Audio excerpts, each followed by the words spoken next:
Welcome to the Private Practice with Soul podcast. My name is Dr. Brooklyn Storme, and I help private practice owners align their business back with their soul's calling, with their big vision and with their soul's purpose. Unlike other private practice coaches, I've traveled the world in search of spiritual resources, spiritual tools, education and information so that you can have the transformation that your soul desires and needs so that you can up-level your business. How much fun is this? I love it so much. Guys, if you're not already a member of the Private Practice Monthly Mentorship Group, please check out the show notes. I would love for you to be there. In the meantime, thank you so much for pushing play today. Let's begin.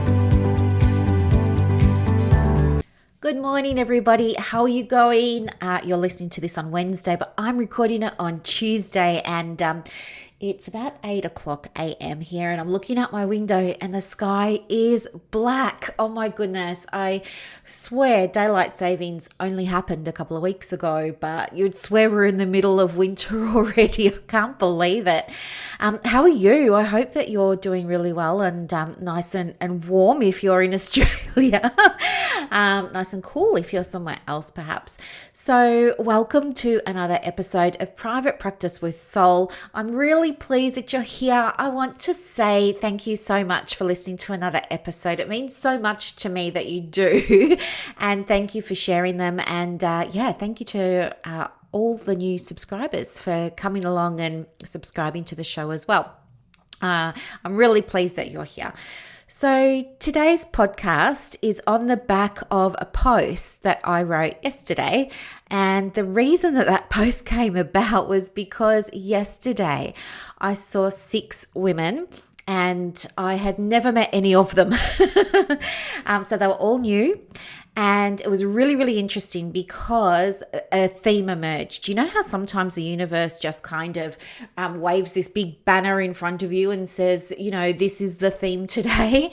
And it was so interesting because the theme was this feeling of, you know, self-doubt, questioning, am I good enough?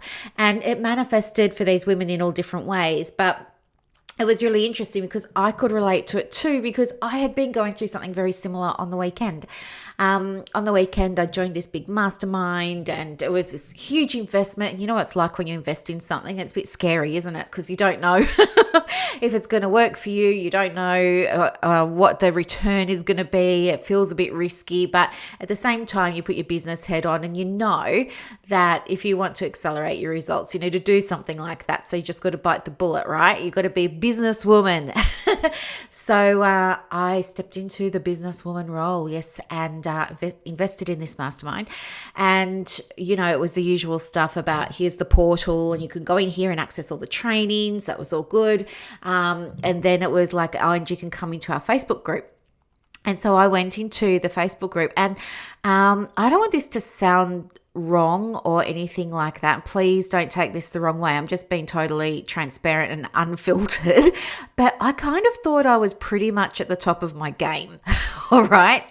I know how that sounds. Don't take it the wrong way. But I was feeling confident, let's say. I was feeling confident. I felt like, you know, I contribute a lot. I felt like, you know, I've got this good knowledge. I felt like I'm already giving a lot of value in everything that I do. So I kind of felt like I was ticking all of the boxes, right? You know how sometimes you just get to that place where you're like just on top of things. You're not reacting to things anymore. So that's where I was. And when I joined this mastermind, I knew that it was going to be I hoped that it was going to be teaching me new stuff, of course, because what's important to me about investing in myself is I know my coaching clients and my supervision clients also get the benefit of that because I teach them everything I'm learning about. But I know that they make you better. Like when you invest in courses and stuff like that, it makes you better and everybody benefits. It's bigger than just you, right? Anyway, so I check the portal out. That's all good. And then it says, oh yeah, go here and join the Facebook group. And I thought, oh gosh, another group. Like I'm all grouped out. You know the feeling? Like sometimes I every now and again I do a cull on my Facebook groups, and I think, oh, if I haven't been in there for 6 months, I'm just going to leave the group nicely, with gratitude and everything, but I'm just going to leave that group. And I figure I can always come back to it if I need to. So every so often I do this cull of my Facebook groups. When I do that, it feels really good because I get my list down from, how does it even get up to 50? I don't even know how I ended up in half of these groups, but honestly, anyway, so I was thinking, oh gosh, not another group, but I wanted to click in and just see what it was all about. And holy moly, when I clicked into that group, I suddenly felt like not the smartest person in the room anymore. And don't take that the wrong way either. As I said, I'm just sharing with you how I felt. Like I went from having like 10 out of 10 confidence to like 2 out of 10 confidence. I was like, OMG, what's going on? I was just in this whole other level of women in business. And it really sort of took me aback, and I thought, oh no, what am I doing? And I felt my face go red, and I thought, oh my gosh, they're going to find out that I'm not as smart as them. They're going to find out that I'm not as good as them. They're going to find out, like, just this whole they're going to find out, which obviously that's imposter syndrome, isn't it? None of us is immune to imposter syndrome, which is the whole point of this podcast, by the way. And so, yeah, I was having a little bit of a private freak out in my home study, in my home office, just looking at all of the posts that these other women in business had been posting. And they were doing things like, for me, it was quite intimidating, but they were like, oh, I used this strategy and it was amazing. And I just had my first launch ever and it was $500,000. And I was just sitting there going, what? And then somebody else was saying something similar, she just had her first launch and she made, $475,000. I was like, what? Not that it's all about money, but I'm just giving you some examples of the first things that popped up in my feed. And I was thinking, I don't belong here. Like, I thought, number one, I'm not good enough. Number two, I'm never going to do that in a launch. Number three, they're going to find out that I don't belong here. And then, what happened after that was it must have stayed with me on the weekend. And it was so interesting. I'll tell you what happened. So that night, so it was Saturday, okay? And then Saturday night, I went to bed and I had this nightmare. And I'm only just recalling it now as I'm sharing this with you, actually. But I had this really bad nightmare. And it was like I was camping and there were these log cabins. And it was myself and 2 other families. And there were probably about 5 or 6 people in the other families. There were the 2 parents and there were the kids, and we're all about the same age. And we're out in the woods, which there aren't even any woods near me. So I don't even know how this happened. But anyway, they're out in the woods and it was getting quite cold. And everybody was really excited to go out and see if the lake had frozen over or if the lake had any ice in it. And so I heard all the parents telling their children, oh, make sure you put on your jacket, rug up, put your hat on, put your scarf on, make sure you've got your shoes on. Do you know what I mean? Like just getting them ready. But nobody told me to go and do any of that sort of stuff. So I was just kind of standing there because I didn't belong to either family. Right, you can see Freud would have a field day, right? I didn't belong to any family, and I was just kind of standing there thinking, what do I do? And then I could feel the other children from the other families pushing past me because I was in the corridor and the front door was in front of me. So they were pushing past me to get out through the front door. And so I just went out there in my pajamas with bare feet and was looking at the ice, and they were all poking the ice with sticks and having this great old time. And then one of the parents said to me, oh, you shouldn't be out here without shoes on, and come on, you need to go and put on a coat and put on some warm clothes, and what were you thinking, sort of thing, and took me back inside. And then I woke up. So I guess and I'll be interested to know what you think, but my interpretation of this is I was feeling out of my depth. I was feeling frozen out, even though I wasn't, but this is, I guess, how it's come up in my mind. I was feeling frozen out. I was feeling like a bit cold, like I didn't belong, obviously, because No one was talking to me. I was a new person in the group. No one was talking to me. No one said, "Hi, Brooklyn, welcome to the group," or anything like that. So I was feeling on the outside. And then I guess the other part of the dream was I allowed myself to just sort of be left behind while everybody rushed ahead of me, and they all knew what they were doing. I didn't know what I was doing. They did. They had the confidence. They went out there and they did it, and they poked the ice with the stick. I just went out there with no equipment, with no coat, with no stick, with no shoes, nothing. I just went out there almost naked, so to speak. But then when somebody came and said, no, this isn't how you do it. Like, there's another way. You need to go and get these resources about you. I think what this is saying to me is, yeah, I was feeling out of my depth, but it's going to be all right. These people are ahead of me, but they're going to teach me about what I need to do. Do you think that's a fair interpretation of that dream? So anyway, from that dream, I guess I sort of realized, okay, well, this is the start of something new. I'm not the smart one anymore. I'm now at the bottom of the list, but I'm going to work my way up to the top. And then I got so excited because just the idea that there was so much more for me to learn about business was riveting. And so I've jumped into the portal, and it's frustrating because, with my class, with the private practice with Soul class, I drip feed the content every month to the students in there, the women in private practice in there. So it's like the 9th of every month, a new module unlocks for them. And the reason that I do that is because I don't want them to feel overwhelmed. I want them to finish what they're working on, because that then forms the foundation for the next month's work. If I just gave them access to everything, they would just henpick the bits that they think that they want and need, but it wouldn't work out because they wouldn't have put those foundations in place. Does that make sense? And I want them to have everything working out, and I want them to be super successful. And that's why, nobody's said it's frustrating, but I imagine it probably is if they're like me, because I just want to have access to everything straight away. But there's method behind it. And the intention is I want them to be successful. Okay. So in this portal that I'm in, they do the same thing. You can only access one thing a month. But I've jumped in there. They had some free resources, which I also give my ladies as well. And those free resources were super helpful.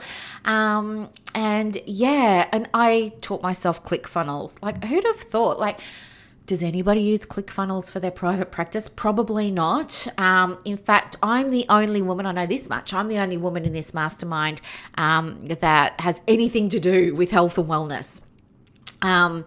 And so what I'm doing is I'm taking the content that I'm learning from the mastermind and I'm applying it to private practice. And then when I get my head around it, and you know me, I want to test things before I share them with my women. So I'm just going to test it, see how it goes. And if it works out and I, create a super magic formula, then I will absolutely share it with them, because it's going to be a game changer. Don't you love it when you can apply stuff from other industries to our industry and it actually works? It's so cool. Anyway, so there's all of that, and I've changed a whole lot of stuff already. Like, I've already had big shifts in my business, and it's only been, 3 days or something. But here's the thing that I want to share. It doesn't matter. I don't think it doesn't matter where you are in your private practice or where you are in your business. No one's immune to this imposter syndrome. We all feel it from time to time. And the other thing that I want to share is it doesn't matter what qualifications you have. What matters is that you love what you're doing and you serve from your heart. I think if you start looking at what other people are doing and you start comparing yourself, you set yourself up for a really difficult time, because I believe that nobody's actually like you. And as I said before, there could be 100 of us that have all been trained in, say, person-centered therapy or CBT or acceptance and commitment therapy or something like that. But you know what? We would all deliver it differently. And the reason for that is because of our uniqueness. It's what, it's the way we smile, it's the way we laugh, it's the way we connect with the people that we're working with. It's whether we're coming at it from a very clinical, medical, pathologizing approach, or if we're coming from a space of building that relationship, of nurturing, of loving our clients, of, really connecting with them in a much more deeper level. So because that's how I see private practice, and that's how I see our roles in private practice as being same but different, as they say in Bali and Thailand. same but different. I think don't get caught up on what your qualifications are. The other thing apart from qualifications that people get caught up on is, I can't charge the fees I want because I'm in a low socioeconomic area. Let me tell you, I'm in one of the worst socioeconomic areas in the whole of, Victoria. I'm in a suburb. Look, we're rebranding at the moment. We're calling it Western Port, which sounds really lovely, doesn't it? But it's actually Hastings. And Hastings, like there's Housing Commission homes next to me. And it's generally a little fishing town on the coast, out of Melbourne, about an hour and a bit out of Melbourne. And it's really low socioeconomic. It's really high unemployment here. So many people on benefits from the government here because they can't get work. Education is really low here. Stuff like that. There's hardly any jobs here. It's the main industry here is farming. And most of those farms are family farms. And apart from that, we've just got a little street, and there's maybe 100 shops here in Hastings. So there's not much going on here. But I've managed to still be here and create, a six-figure practice, a high six-figure practice. So don't think that because you're based in a low socioeconomic area, that means you can't achieve the dream or the goals that you set for yourself. And honestly, while we all want to be loving and kind and beautiful and share our light and things like that, you're running a business, so you also do need to have financial goals in place, because if you're not turning over enough money to pay yourself and pay your superannuation and pay your tax and pay your rent and all those sorts of things, you're not going to have a business. So it is a spiritual thing to be looking after your money, because it unlocks more opportunities for your clients. Kind of like, I wouldn't be in this mastermind if I hadn't been tracking my income and my turnover. There's no way I could have afforded this. But it's a reinvestment back into my business that's going to result in bigger shifts and changes for my clients, which helps me achieve my impact goals, right? It's a whole other podcast on key performance indicators. Don't worry, we'll do that another time. It's a bit dry, isn't it? But the thing is that all of us, at all different points of our journey, wonder if we're good enough. And the difference between us is some of us are really good at handling that and others of us aren't. And so if you get stuck on that, I'm speaking to you now, and I want you to remember that the only person who's going to judge you or whose judgment matters is your own. The only person whose judgment matters is your own, okay? So if you feel good, if you feel comfortable, if you feel like you're serving, if you feel like you're doing that in a way that meets all your requirements, what are you worried about? Just stop listening to everybody else. They're all going to have their own opinion, and they're entitled to that, just like you're entitled to have yours. But you get to choose what you're going to take on board and what you're not, okay?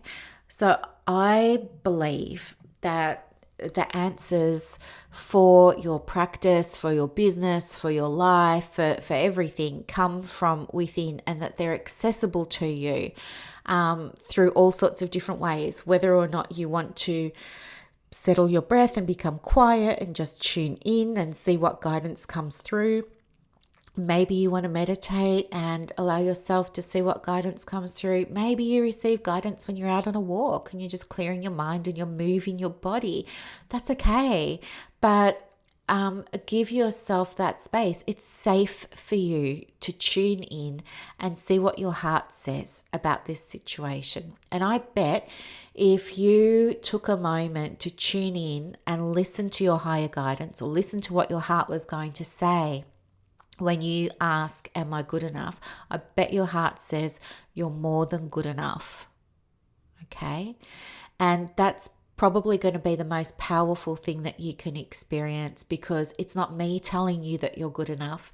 It's not anybody else telling you that you're good enough. It's coming from within, which means you're going to engage with that and it can become a new belief for you. And from that space, then you can create all these other beautiful, extraordinary, wonderful experiences for yourself and for your clients. Okay? So what are you going to do next time you're in one of those Facebook groups and somebody says, well, you don't have a PhD, therefore you shouldn't be in private practice. Or somebody says, well, you're not a psychologist, therefore you shouldn't be in private practice. Or somebody says, well, you're not good enough because you XYZ. What are you going to do now, right? How are you going to deal with this now? You know, because I just told you, you're going to go inside. Okay, and remember that when other people are having a go or when other people are being critical and things like that, although it hurts us because, you know, we're women, we're emotional beings and all of that sort of stuff, and this is important work to us, and it shows that you care when you get upset. But just also remember what we speak about on this show about the masculine and the feminine energy and the shadow masculine and the shadow feminine. I would, you know, put myself out here and just say, if people are openly criticizing and making comments and judgments that just aren't nice and they're just a little bit negative, and, you know, I would imagine that those people, whether they're men or women, are coming from an energy of that shadow feminine, right? Or that shadow masculine, where they're feeling judgmental, they're feeling not good enough for themselves, that something you've done or said, or someone around you has done or said something that's triggered an existing pain point for that person, and they're just dealing with it by, you know, having a case of verbal diarrhea in a Facebook group. You don't need to buy into it. I think look at that person through eyes of love and compassion and just think, wow, this person must be in a really bad space to feel like it's okay to say this sort of stuff in a public forum. You know, and you have empathy for that person, you have compassion for that person, because it's not something you might do. It's certainly not something I would ever do. But imagine what it must take for a person to get to that place where they think it's okay to have a go, right? They're obviously not in a great place. There's something else going on there, and it's got nothing to do with you. You've just triggered, as I said, you've just triggered some kind of pain point within them, okay? It's never about you. So just remember that as well. So, no action steps from today's podcast. I know that's a change, isn't it? But I guess, if you wanted to, the action step could be save this episode, because maybe one day you're going to need it. In fact, I know one day you're going to need it.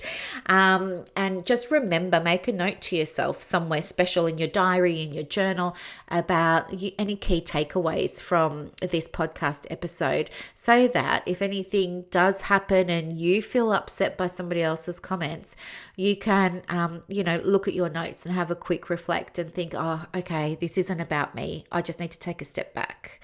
And, look at that person through eyes of love and eyes of compassion. Okay.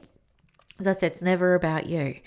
All right, my lovelies, I hope that you have a really, really, really beautiful day. Before I go, I just want to say, if you're having trouble, or if you want my help finding, acquiring and retaining clients for your private practice, check out the show notes, because I've put a link in there. Happy to help you. You can find out more about it, just by clicking that link. Have a gorgeous day, and I will talk to you soon. Thank you so much for listening. You're the best. Bye.